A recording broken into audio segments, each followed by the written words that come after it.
Hello friends, welcome to my YouTube channel let's learn with Shraddha. आज के इस video में मैं आपको एमपी टेट की 2018 का क्वेश्चन पेपर सॉल्व कराऊंगी, जिसमें कुछ सीडीपी के क्वेश्चंस होंगे और कुछ साइंस के क्वेश्चंस होंगे। तो ये क्वेश्चन पेपर है हमारे 20 फेब का आफ्टरनून शिफ्ट का। तो आइए हम इसको सॉल्व करते हैं। स्टार्ट करते हैं सीडीपी सेक्शन से। तो देखिए, फर्स्ट क्वेश्चन है, a teacher teaches a topic by telling students to come up with questions and presentation, which principles of learning is he और शी फॉलोइंग। क्या कह रहा है इसमें? एक शिक्षक छात्रों को एक विषय पढ़ाता है और उससे संबंधित प्रश्न और प्रस्तुतियों के साथ आने के लिए कहता है। निम्नलिखित में से वह किस सिद्धांत का अनुसरण कर रहा है? देखिए, टीचर क्या कह रहा है, बच्चों को टॉपिक दे रहा है, उससे ये कह रहा है कि उसमें क्वेश्चंस और प्रेजेंटेशन बनाकर लेकर आए। तो वो कौन सा प्रिंसिपल फॉलो कर रहे हैं? ऑप्शन है आपके, ट्रांसफ़र ऑफ लर्निंग, अधिगमन का हस्तांतरण, हेल्प इन रिकंस्ट्रक्शन, पुनर्निर्माण में मदद, एक्टिव पार्टिसिपेशन, सक्रिय सहभागिता, learning as a social activity, सामाजिक गतिविधि के रूप में अधिगमन। तो देखिए, इसमें क्या बताया, इसमें चिल्ड्रंस हमारे एक्टिव पार्टिसिपेट कर रहे हैं। क्यों? क्योंकि टीचर ने उन्हें वर्क दिया हुआ है, किस चीज़ का, कि प्रेजेंटेशन एंड क्वेश्चंस को आप लोगों को बनाकर लेकर आना है। इसमें क्या हुआ, बच्चा एक्टिव पार्टिसिपेट कर रहा है और टीचर जो हमारा है वो पैसिव पार्टिसिपेट कर रहा है। तो उसमें हमारा राइट आंसर होगा एक्टिव पार्टिसिपेशन, सक्रिय सहभागिता। Question number second, which is the most important thing a child should learn from his failure in school performance. एक बच्चे को विद्यालय के प्रदर्शन में अपनी असफलताओं से सबसे महत्वपूर्ण बात क्या सीखनी चाहिए? To approach challenges with multiple perspective, कई दृष्टिकोणों से चुनौती देने वाले के समीप आना, टू चेंज देयर सब्जेक्ट, अपने विषय को बदलना, to work on time management skill, समय प्रबंधन कौशल पर काम करना, to memorise the right way of achieving success, सफलता पाने के सही तरीके को याद करना। इसमें क्या बताया कि बच्चा अगर किसी चीज़ में फ़ेल हो रहा है या कोई परफॉर्मेंस में, अपने स्कूल के परफॉर्मेंस में फ़ेल हो रहा है, तो उससे इसमें से किस ऑप्शन को चूज़ करना चाहिए अपने आप को इम्प्रूव करने के लिए। ये पेडागोजी का ही क्वेश्चन है आपका। देखिए क्या हो सकता है, तो अपना सब्जेक्ट चेंज करना, ये तो कोई इसका आंसर या सॉल्यूशन नहीं है। अपने टाइम मैनेजमेंट के ऊपर वर्क करना, ये भी नहीं है। या किसी भी चीज़ को मेमोराइज़ करना, मेमोराइज़ करने के बारे में कभी भी हमारा एनसीएफ नहीं कहता है। तो इसका राइट आंसर होगा first one, to approach challenges with multiple perspective, कई दृष्टिकोणों से चुनौती देने वाले के समीप आना। इससे क्या होता है, बच्चा कई चीज़ें सीखता है, उसे चैलेंज मिलते हैं। अगर वो अच्छे चैलेंजेस उसे जब मिलते हैं तो बच्चा उस चीज़ पे काम करता है। Question number third, who measured personality based on 2 dimension, extroversion and introversion. किसी व्यक्तित्व के आकलन को बाह्य और आंतरिक 2 आयामों पर निर्धारित किया गया है। तो ये किसने किया गया है? कैटल, आइसेंक, फ्रॉइड या बांडुरा। तो इसका राइट आंसर है हमारा Eysenck. Answer option number B.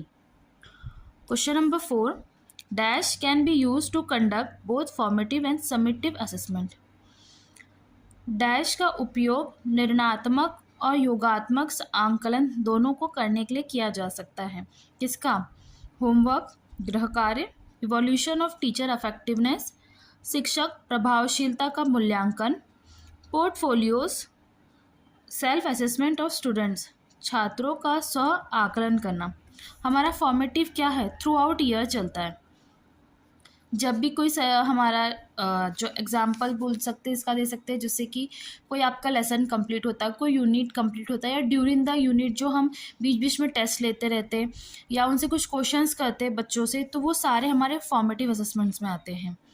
और जो हमारा समेटिव असेसमेंट है, ये मूल्यांकन के लिए काम आता है, बच्चों को फीडबैक देने के काम आता है। ये हमारा एंड ऑफ द सेशन होता है। तो अब इसका जो हमारा राइट आंसर है वो पोर्टफोलियोज हो सकता है, कि हम इसके थ्रू भी बच्चों का फॉर्मेटिव और समेटिव असेसमेंट करवा सकते हैं।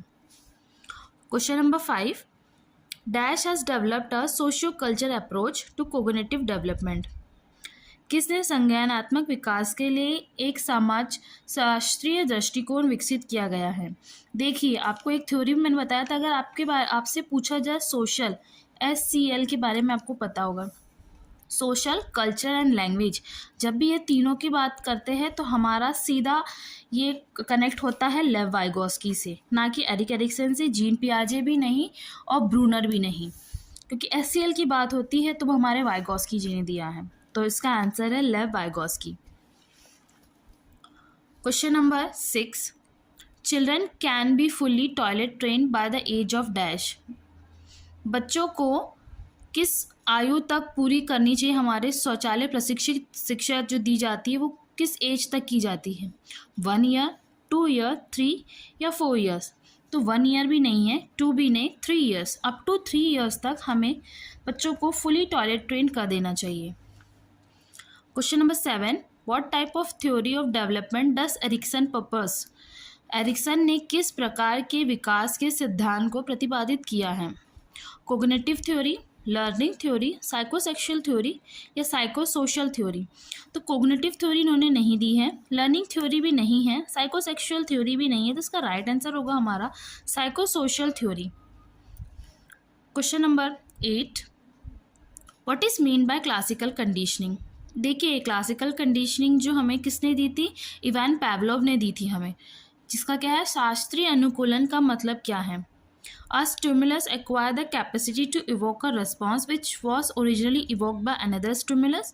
एक उत्तेजना एक प्रतिक्रिया को प्रोत्साहित करने की क्षमता प्राप्त करती है जो मूल रूप से एक और उत्तेजना द्वारा प्रोत्साहित की गई होती है। A stimulus loses the capacity to evoke a response which was originally evoked by another stimulus। एक उत्तेजना एक प्रतिक्रिया को प्रोत्साहित करने की क्षमता खो देती है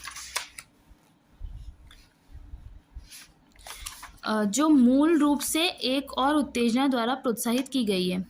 a voluntary response is lost due to a negatively reinforcing stimulus. नकारात्मक रूप से मजबूत करने वाली उत्तेजना के कारण स्वैच्छिक प्रतिक्रिया खो जाती है। A voluntary response is followed by reinforcing stimulus. एक स्वैच्छिक प्रतिक्रिया के बाद एक मजबूत उत्तेजना होती है। देखिए, बात कर रहे हैं हम क्लासिकल कंडीशनिंग जो कि इवान पावलोव ने दी है, तो उसमें हम एक्वायर कर रहे हैं। A stimulus acquires the capacity to evoke a response which was originally evoked by another stimulus. देखिए, एक उत्तेजना एक प्रतिक्रिया को प्रोत्साहित करने की क्षमता होती है जो कि प्राप्त करती है जो मूल रूप से एक और उत्तेजना द्वारा प्रोत्साहित की गई है। तो उसका राइट आंसर हमारा होगा first one. Question number 9, what memory is used to remember how to prepare a paper plane. Paper plane तो आप लोगों ने बनाया ही होगा बचपन में। किस चीज़ का प्रोसेस है ये, कौन से टाइप की मेमोरी होती है। देखिए, पेपर प्लेन बनाने के तरीके को याद रखने के लिए किस स्मृति का उपयोग किया जाता है।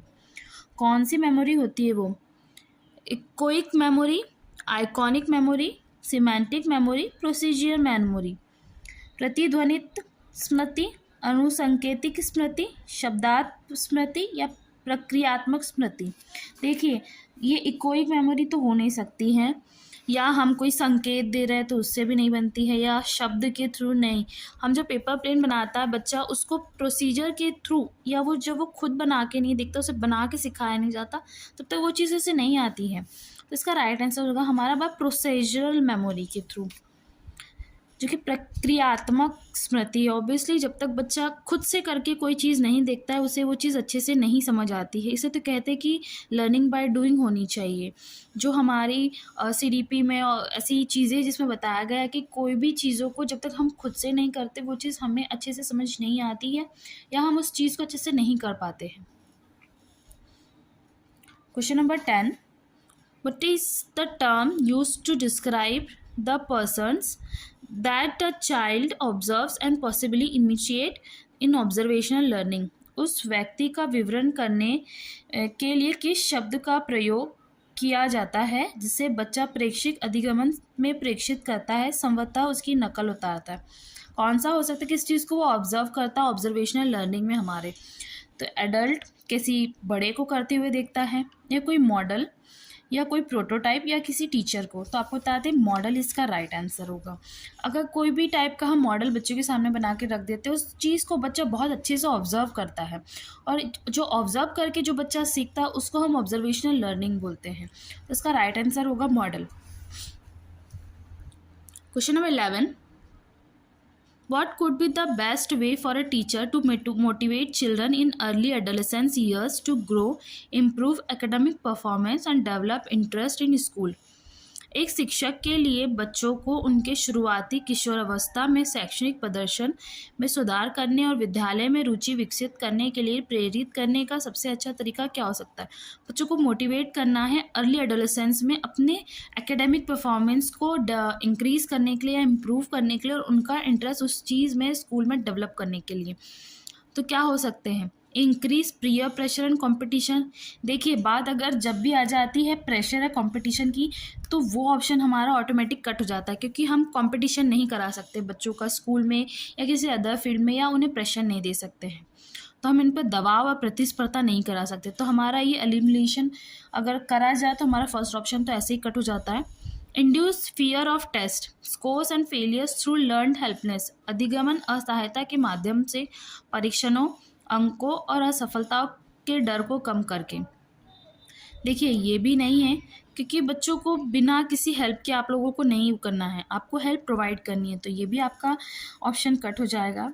प्रोवाइड रिवॉर्ड्स एंड इंसेंटिव, पुरस्कार और प्रोत्साहन देकर, ये भी नहीं होगा।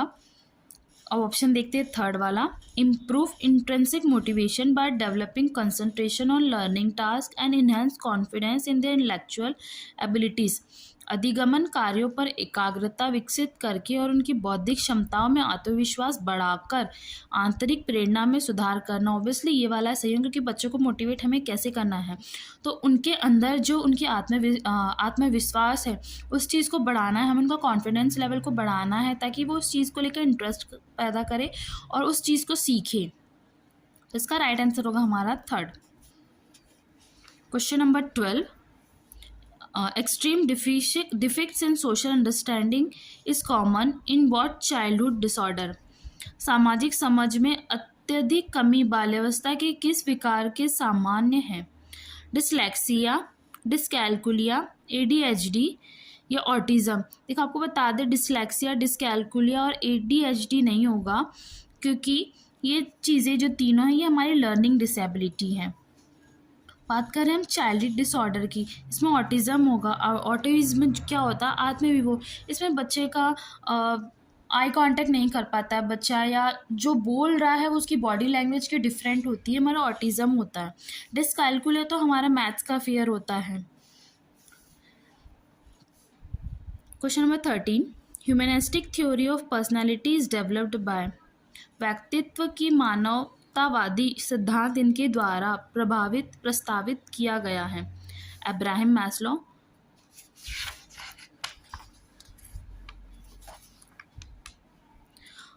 कार्ल रोजर्स, पैवलो या कार्ल जंग्स। बात कर रहे हैं हम ह्यूमनिस्टिक थ्योरी, व्यक्तित्व का मानवतावादी सिद्धांत के बारे में, तो ये हमारे अब्राहम मैस्लो ने दिया था।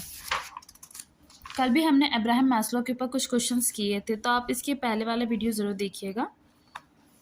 Schooling is an important requirement for children when they are administered this test. जब बच्चों को यह परीक्षण दिया जाए तब उनकी स्कूलिंग होना एक महत्वपूर्ण आवश्यकता है। कौन सा ऐसा टेस्ट है देखते हैं। वर्बल इंटेलिजेंस टेस्ट, मौखिक बौद्धिकता परीक्षण, पर्सनालिटी टेस्ट, व्यक्तित्व परीक्षण, कल्चर फेयर परीक्षण, परफॉर्मेंस इंटेलिजेंस टेस्ट, प्रदर्शन बुद्धि परीक्षण। तो बात करें स्कूलिंग में बच्चों के लिए एडमिनिस्ट्रेटिव टेस्ट के बारे में बात करें तो हमारा वर्बल इंटेलिजेंस टेस्ट होगा, option number first. Question number 15, changes that are not due to learning can be attributed to. परिवर्तन जो अधिगमन के कारण नहीं है उन्हें इसके लिए जिम्मेदार ठहराया जा सकता है। किसे? मैचुरेशन, परिपक्वता, स्किल्स, कौशल, सोशल इन्फ्लुएंस, सामाजिक प्रभाव, कल्चर इन्फ्लुएंस, सांस्कृतिक प्रभाव। हमें बताना है कौन सा ऐसा है चेंज जो हमारे लर्निंग को एट्रीब्यूट नहीं करता है। हमारे जो परिवर्तन है अधिगमन को लेकर, लर्निंग को लेकर, जिसको हम जिम्मेदार नहीं ठहरा सकते हैं। तो स्किल्स तो होना ज़रूरी है, सोशली भी होना चाहिए और कल्चरली भी होना चाहिए। तो जो मैचुरेशन है, मैचुरेशन का कोई फैक्टर हमें अफेक्ट नहीं करता है। Question number 16, the terms familial factor refers to influence of dash. पारिवारिक कारक शब्द डैश के प्रभाव को संदर्भ करता है।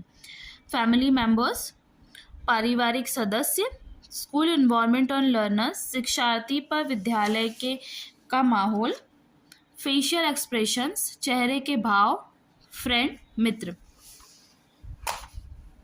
देखिए, बात कर रहे हैं हम फैमिलियर फैक्टर्स की, तो स्कूल हो नहीं सकता है, फेशियल एक्सप्रेशन भी नहीं हो सकते, मित्र पीयर ये भी नहीं हो सकते। जब बात फैमिली की होगी तो फैमिली मेंबर्स इसमें आएंगे। फैमिलियर फैक्टर्स किससे है? फैमिली मेंबर्स से रिलेटेड है, तो पारिवारिक सदस्य इसका राइट आंसर होगा। क्वेश्चन नंबर 16 का फर्स्ट ऑप्शन हमारा राइट है। Question number 17, the role of heredity starts in an individual's life at the time of dash. देखिए, अनुवांशिकता की भूमि किस व्यक्ति के जीवन के में डैश के समय में शुरू हो सकती है। आपको हमने बताया था कि जो हमारा डेवलपमेंट है, हेरिडिटी डेवलप करती है, वो कब से होती है? तो ये हमारी eight the time of conception, जब कंसीव होता है तब से लेके टिल डेथ तक ये चीज़ चलते रहती है। तो इसका राइट आंसर कंसेप्शन होगा, ना कि गोइंग टू स्कूल, मैच्योरिटी या बर्थ। ये तीनों चीज़ें नहीं, हमारा कंसेप्शन गर्भधारण से स्टार्ट होती हैं। Question number 18, a hearing loss between the range of 41 to 60 decibel is known as dash hearing impairment. 41 से 60 डेसिबल की परास के बीच होने वाले बहरेपन को डैश श्रवण दोष के रूप में जाना जाता है। बताइए, मॉडरेट, प्रोफाउंड, माइल्ड या सर्व? क्या ज़्यादा तीव्र होती है? सौम्य, गहन या मध्यम? तो 41 से 60 के बारे में बात कर रहे हैं डीबी, तो ये हमारी मॉडरेट होगी। मध्यम हियरिंग इम्पेयरमेंट है, right answer is first. Question number 19, law of effect what introduce by dash. देखिए, इफेक्ट्स के बारे में बात कर रही है, तो डायरेक्टली आप इसके ऑप्शंस की तरफ नहीं भी देखेंगे तो आपने इनकी थ्योरीज पढ़ी होगी। बात इफेक्ट क्या आती है, तो हमारे थॉर्नडाइक ने दी हुई है, तो इसका राइट आंसर फर्स्ट वाला होगा, थॉर्नडाइक। ना कि स्किनर है इसके, कोहलर भी नहीं है, फैबलॉफ भी नहीं है, नहीं तो कंडीशनिंग की बात की है। Question number 20, in inclusive pedagogy computer is used dash. समावेशी शिक्षण शास्त्र में कंप्यूटर का उपयोग डैश किया जा सकता है। क्या मोटिवेट करना है हमें बच्चों को, या उन्हें फीडबैक देना है, या इंटरेक्ट करवाना है लर्नर के साथ, या ऑल ऑफ दिस? तो ऑब्वियसली इस तीनों चीज़ें आएगी इसके अंदर। हम इंटरेक्ट भी कराएंगे बच्चे को, मोटिवेट भी कराना है, उन्हें फीडबैक भी देना है। तो कंप्यूटर का यूज़ हम ये तीनों चीज़ों के लिए कर सकते हैं। तो आंसर इसका है थर्ड वाला, ऑल ऑफ दिस, उपयुक्त सभी। Question number 21, which of the following is not associated with chunking. हमारे निम्नलिखित में से कौन सी चंकिंग के संबंध में नहीं है? कौन सी? मीनिंग, अर्थ, मिलर, ग्रुपिंग ऑफ 7 सात का समूह, या लॉन्ग टर्म मेमोरी? हमें चंकिंग से नहीं एसोसिएट करना है, जिसके संबंध में नहीं है, तो वो है हमारी लॉन्ग टर्म मेमोरी।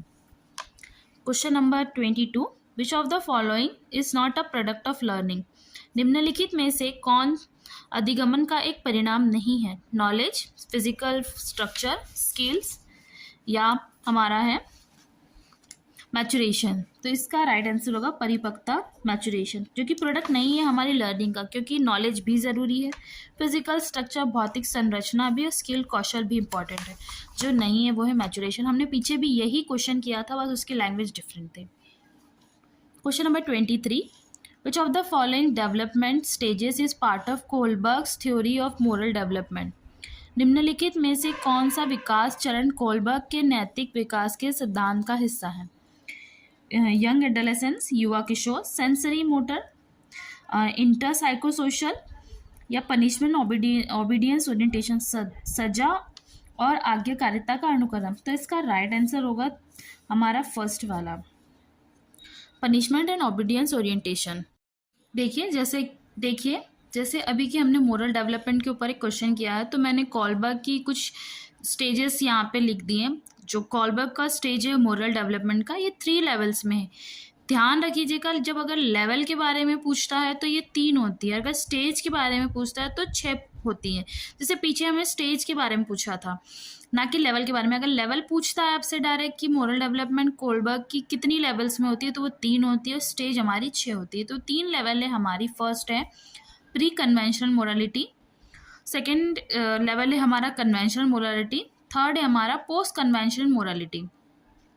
अब बात करते हैं हम स्टेजेस के बारे में। तो ये स्टेजेस 6 हैं हमारी, जो 3 लेवल में डिवाइड हुई है। फर्स्ट, प्री कन्वेंशनल मोरालिटी के 2 स्टेजेस है, उसके बारे में देखते हैं। Obedience and punishment. बच्चों में होता है ना कि अगर आप किसी की बात नहीं मानोगे तो आपको पनिशमेंट मिलेगी, अगर आप उनकी बात मानोगे तो आपको ओबीडियंट बोलेंगे, बहुत अच्छा बच्चा बोलेंगे। तो वही होती है हमारी ओबीडियंस एंड पनिशमेंट का स्टेज। एक होता है इंडिविजुअलाइजेशन एंड एक्सचेंज का।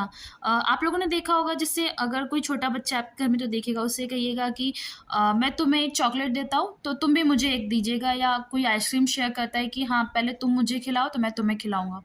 तो ये वही स्टेज है हमारी इंडिविजुअलाइजेशन एंड एक्सचेंज की, कि मैंने तुम्हें दिया है तो तुम भी मुझे दोगे।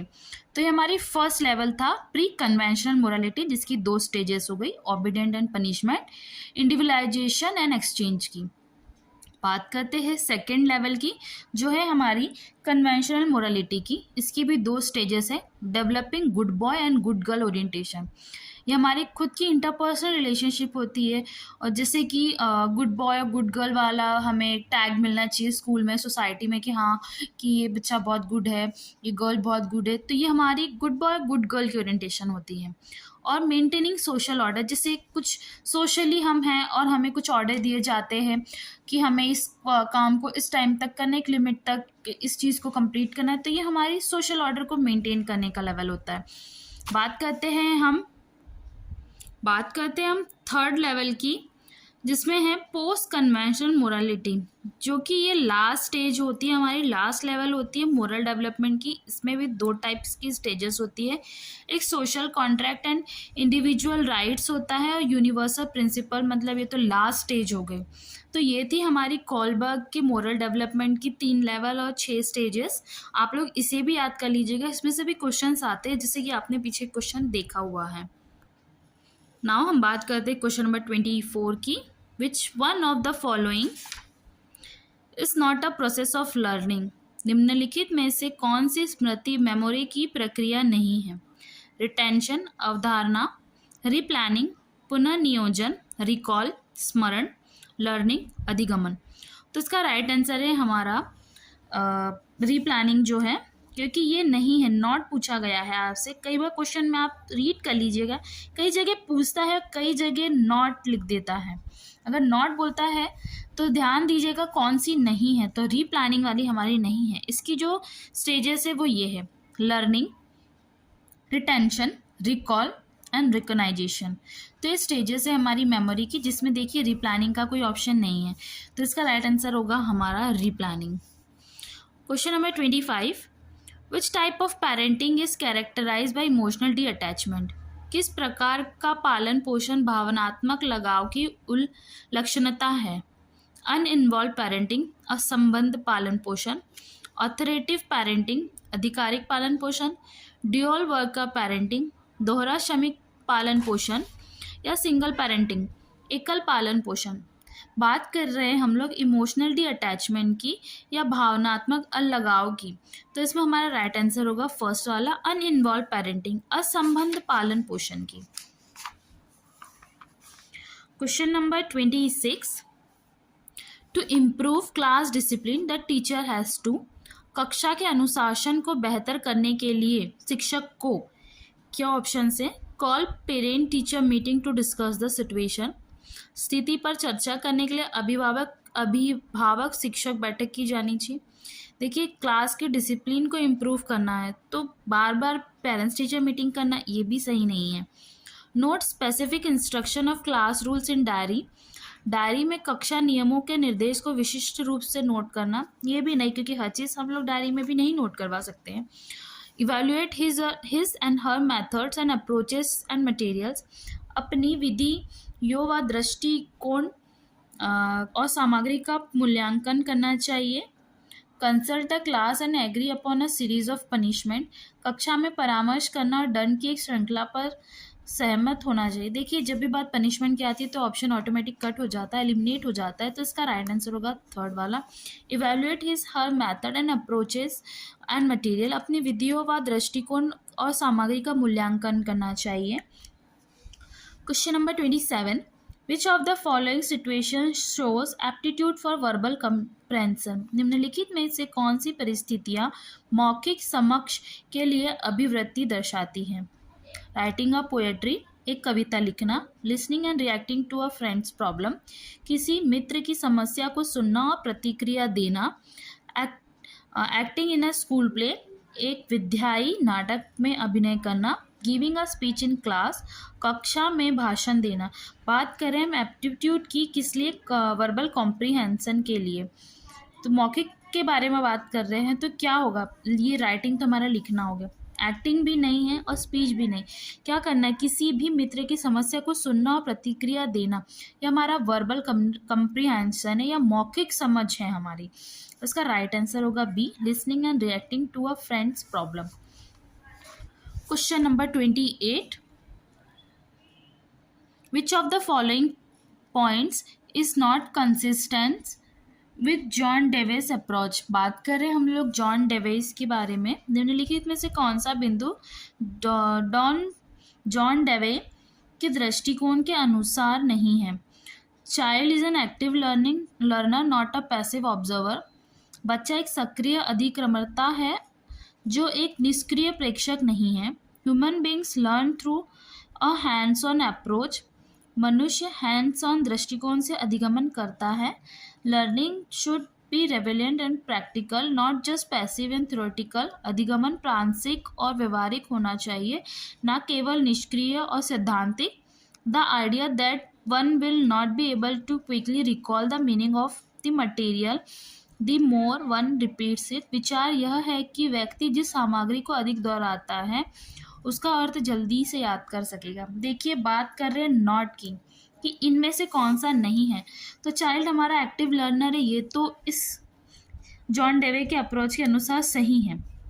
Human beings learn through hand on approach, obviously जब स्टार्टिंगली हम बच्चों को कैलकुलेशन भी सिखाते हैं हैंड्स के थ्रू कि हाँ 2 उंगलियां और 1 उंगलियों को प्लस करो तो कितने जाएंगे 3, तो ये भी सही है।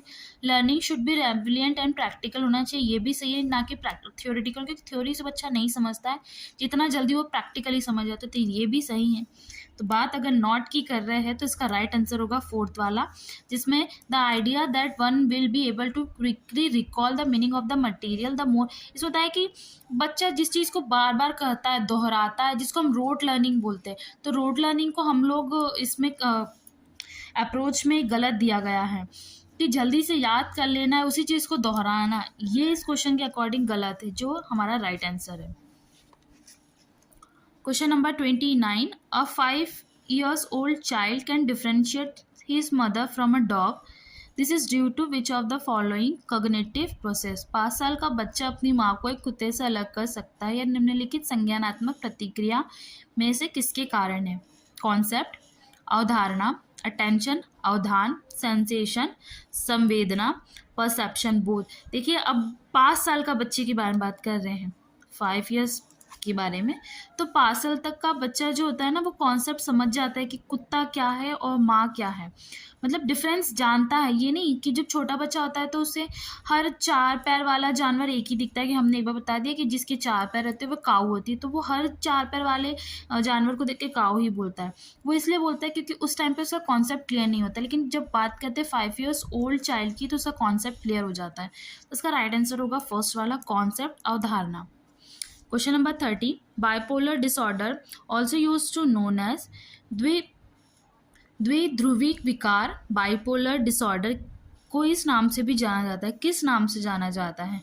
एंटी सोशल पर्सनालिटी सिंड्रोम, असामाजिक व्यक्तित्व सिंड्रोम, मैसिए डिसीज, मसीहा रोग, मैनिक डिप्रेशन, गहरा अवसाद, यह है हमारा मूनचूसन सिंड्रोमा।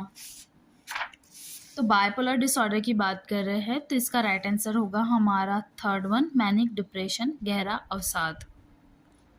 तो फ्रेंड्स ये रहा हमारा CDP का सेक्शन। आप लोगों को वीडियो पसंद आया हो या मेरा एक्सप्लेनेशन पसंद आया तो प्लीज़ वीडियो को लाइक कीजिएगा और मेरे चैनल को सब्सक्राइब कीजिएगा एंड प्लीज़ ज़्यादा से ज़्यादा अपने स्टडी ग्रुप में इस चैनल को शेयर कीजिएगा। इसका जो सेकंड पार्ट है साइंस के क्वेश्चन है वो मैं आपको नेक्स्ट वीडियो में समझा दूंगी। मेरे पास ऐसे कई PYQs है जो आपके एग्ज़ाम्स में बहुत हेल्प करेंगे। देखिए ये क्वेश्चन था हमारे MP टेट का, लेकिन टेट की बात कर रहे हैं तो ये सारे क्वेश्चन जो CDP हो गया, English, Hindi, science, social science, maths, ये तो सारे टेट एग्जाम्स में पूछता है, लेवल सेम ही रखता है। आप लोग प्लीज़ ये सारी चीज़ें रीड कीजिएगा और इसका PDF मैं आपको मेरे टेलीग्राम चैनल पर PDF बनाकर सेंड कर दूंगी, आप वहाँ से डाउनलोड कर लीजिएगा, जिसका लिंक मैं अपने डिस्क्रिप्शन बॉक्स में दे दूंगी। एंड प्लीज़ हो सके तो मेरा इंस्टाग्राम अकाउंट भी फॉलो कीजिएगा, वहाँ पे मैं कुछ कंटेंट शेयर करती हूँ और इस वीडियो को जितना से ज़्यादा शेयर हो सके प्लीज़ करिएगा और लाइक भी कीजिएगा और सब्सक्राइब भी कीजिएगा। Thank you so much.